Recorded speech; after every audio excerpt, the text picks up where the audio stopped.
والے رکوع میں اللہ تعالیٰ نے نوح علیہ الصلاۃ والسلام کا واقعہ بیان کیا.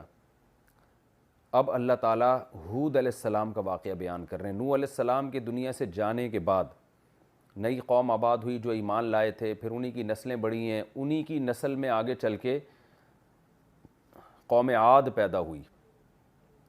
قوم عاد دو تھیں، ایک عاد اولا اور ایک عاد اخرى. تو یہ عاد اولا ہے، یعنی جو پہلے قوم آئی تھی عاد، اس کو یہ ارم جو ہے نا، ان کے باپ دادوں میں کوئی گزرے ہیں، ان کی اولادوں میں ہیں یہ. تو ان میں جو پہلے نمبر پہ قوم عاد آئی ہے اس کو عاد اولا کہا جاتا ہے، جو دوسرے نمبر پہ آئی اس کو عاد اخرى کہا جاتا ہے. تو یہ عاد اولا ہے جو قدیم قوم تھی. ان کی طرف اللہ نے ہود علیہ السلام کو بھیجا. اللہ فرماتے ہم نے قوم عاد کی طرف ان کے بھائی، یعنی بھائی سے مراد انہی کی قوم کے آدمی، ہود علیہ السلام کو بھیجا.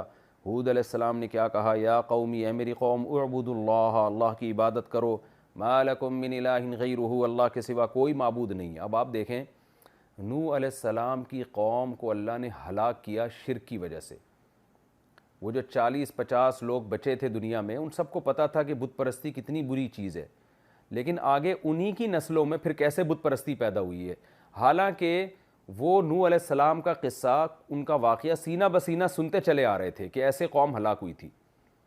تبھی تو پیغمبر انہیں پچھلی قوموں کے واقعات بھی بتاتے تھے کہ تمہیں معلوم ہے کہ قوم نوح بھی تباہ ہو چکی ہے. جب قوم عاد تباہ ہوئی ہے تو بعد والے پیغمبر نے ان قوموں کو قوم عاد کا بتایا کہ تمہیں معلوم ہے کہ قوم عاد بھی تباہ ہوئی ہے. تو اس سے پتہ چلتا ہے یہ واقعات سینہ بسینہ بھی اور آسمانی کتابوں کے ذریعے بھی چلے آ رہے تھے، لوگ سنتے آ رہے تھے کہ ایسے ایسے قومیں تباہ ہوئی ہیں.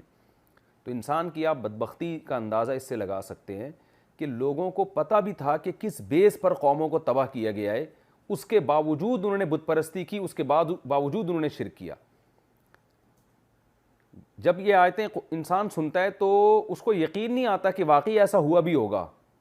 لیکن آج آپ مشرکین کے حالات دیکھیں تو یقین آ جاتا ہے کہ جیسے آج کے مشرکین ضدی اور ہٹ دھرم ہیں، تو کوئی بعید نہیں ہے پہلے بھی ایسے لوگ پیدا ہوئے ہوں. آپ دیکھیں نا، الحمد سے لے کے والناس تک جب آپ قرآن پڑھتے ہیں کس قدر توحید کو بیان کیا گیا ہے کہ اللہ کے سوا کوئی معبود نہیں ہے.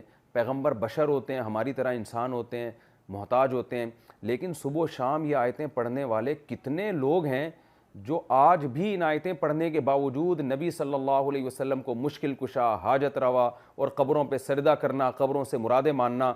تو جب میں اپنی قوم کے ان مشرکین کو دیکھتا ہوں، حالانکہ وہ صبح و شام یہ آیتیں پڑھ رہے ہیں، یہ واقعات پڑھ رہے ہیں، تو جب دیکھتے ہیں نا، اور خاص طور پہ ان کے علماء کو کہ کیسے قرآن کی آیتوں میں تعویلات کرتے ہیں، تو یقین آ جاتا ہے بھائی جیسے آج وہ امت جو توحید پرستی میں مشہور تھی، اس امت میں اتنا زیادہ شرک پھیل سکتا ہے اور مذہبی رہنما پھیلا سکتے ہیں، تو پہلی امتوں میں کیوں نہیں ہو سکتا؟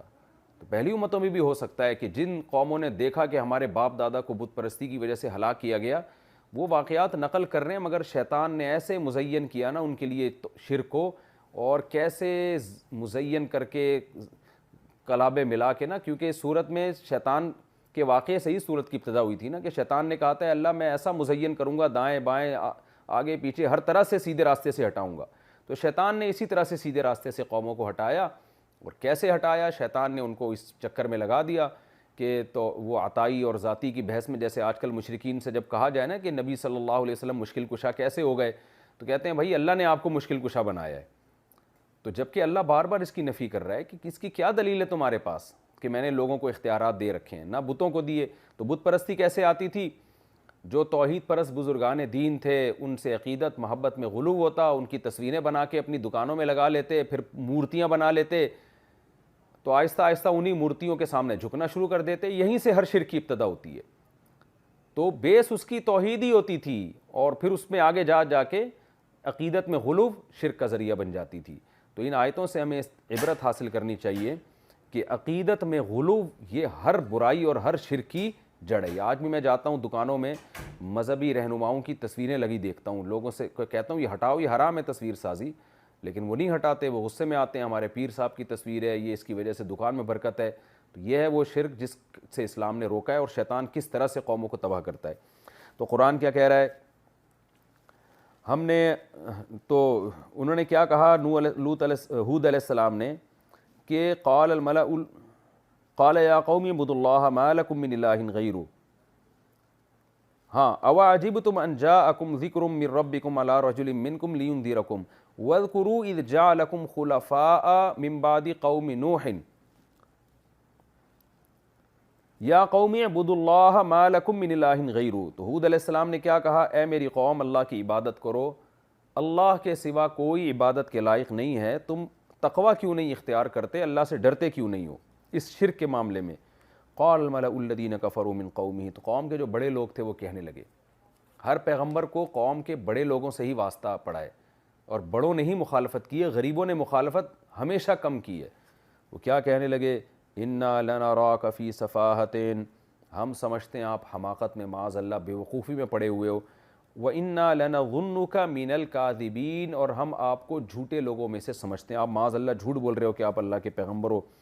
ہود علیہ السلام نے جواب میں کہا، یا قومی لیس بی سفاہہ، اے میری قوم، میرے ساتھ حماقت نہیں ہے، وَلَكِنِّي رَسُولٌ مِّن رَبِّ الْعَالَمِينَ، میں رب العالمین کی طرف سے رسول ہوں، جس کا کام کیا ہے؟ اُبَلِّغُكُمْ رِسَالَاتِ رَبِّي، اپنے رب کے پیغامات تم تک پہنچا رہا ہوں، وَأَنَا لَكُمْ نَاصِحٌ أَمِينٌ، اور میں امانت دار خیر خواہ ہوں، تمہارا پوری ذمہ داری کے ساتھ اللہ کا پیغام تم تک پہنچاؤں گا، اس میں خیانت نہیں کروں گا، اور اس میں تمہارا خیر خواہ ہوں، تمہاری بھلائی چاہتا ہوں۔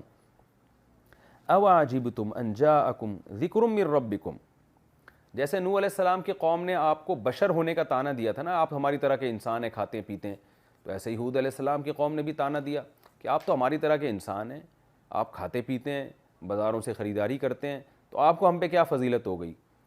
تو اس کا جواب ہود علیہ السلام دے رہے ہیں، کیا تمہیں اس بات پر تعجب ہے کہ تمہارے رب کی طرف سے ایک نصیحت آ گئی تمہیں میں سے کسی مرد پر، کسی شخص پر، تو اس میں کون سی ایسی بات ہے کہ ایک شخص تمہاری ہی قوم کا ہو اور اس پر اللہ وحی نازل کر دیں، لِيُنذِرَكُمْ، تاکہ وہ تمہیں ڈرائے اللہ کے عذاب سے۔ جب میرے پاس نبوت کے دلائل ہیں تو اللہ کی طرف سے انسان کی بھی تو سلیکشن ہو سکتی ہے، اللہ کو یہ حق حاصل ہے۔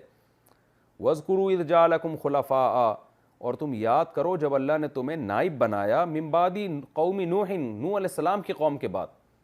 تم نے تو واقعات سنے، قوم نوح، ایک زمین پر بڑا سیلاب آیا تھا، پوری قوم برباد ہو گئی تھی، اس کے بعد تم زمین میں اللہ نے تمہیں آباد کیا ہے۔ وَزَادَكُمْ فِي الْخَلْقِ بَسْطًا، اور اللہ نے ڈیل ڈول میں، تخلیق میں تمہیں بہت کشادہ بنایا ہے، تمہارے قد، تمہارے سینے لوگوں سے زیادہ چوڑے اور لوگوں سے زیادہ اونچے قد ہیں تمہارے، صحت تمہاری اچھی ہے۔